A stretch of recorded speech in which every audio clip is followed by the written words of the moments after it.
Now to an incredibly important story here on ENCA today. Today marks 43 years since Steve Biko was killed in detention.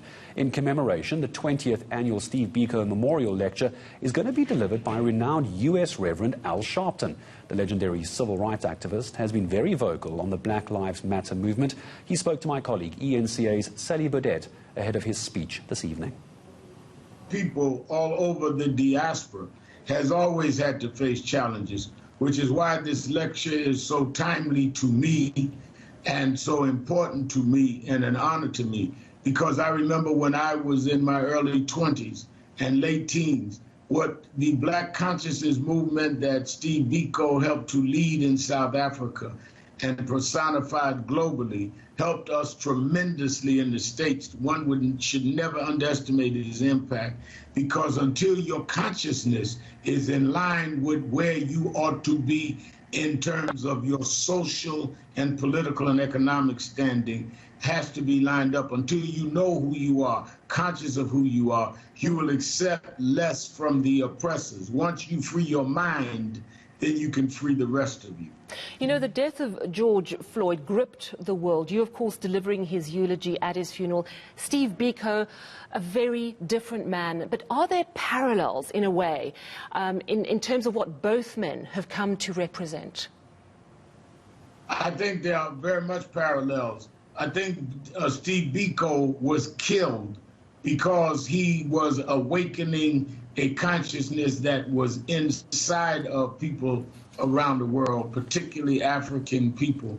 And it became a threat to those that wanted to keep us down. George Floyd was not a leader like Steve Biko, but his death made what happened a leadership, because when we saw that video of a man laying on the ground with the knee of a law enforcement officer for 8 minutes and 46 seconds, it triggered in us consciousness that people see us as less than human,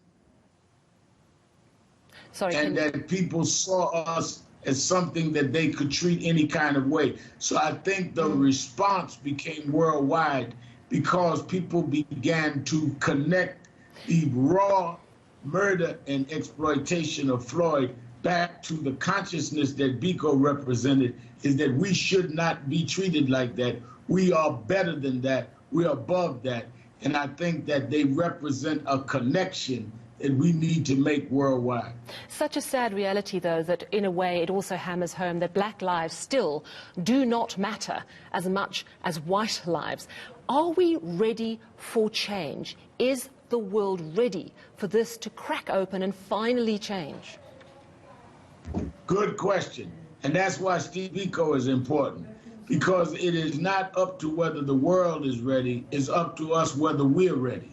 And if we're ready to say we will not tolerate being treated any less than any other human being anywhere in the world, we will make the world get ready. But as long as we're not ready, the world can get along without our consciousness being raised, as Steve Biko taught, and by putting us on their schedule of kicking the can down the road. The question is never whether the oppressor will ever respect us. The question is whether we will respect ourselves. And if we fully respect ourselves, the oppressor will have no choice but to respond to our awakening of who we are. You know, just this week here in South Africa, we've had a national outcry over a hair advertisement that showed a white person's hair labelled as normal, a black person's hair labelled as dry and damaged. So a clear indicator of bias, lack of racial awareness on the part of many white people who have enjoyed privilege, let's face it, for centuries.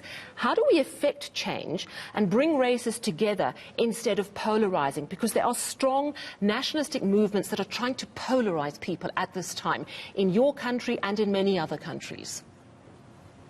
We must not accept anything less than who and what we are. And we cannot let others define us, because I was taught coming up in the movement here in the States that whoever defines you can confine you. Who decides what is normal and what is damaged? The definer. We should not accept their definitions. Who defines whether it is legal to put your knee on someone's neck for almost 9 minutes? We must define that that is unacceptable. So we must take the power of definition back. And we learned that from Steve Biko, which is why this lecture is so important.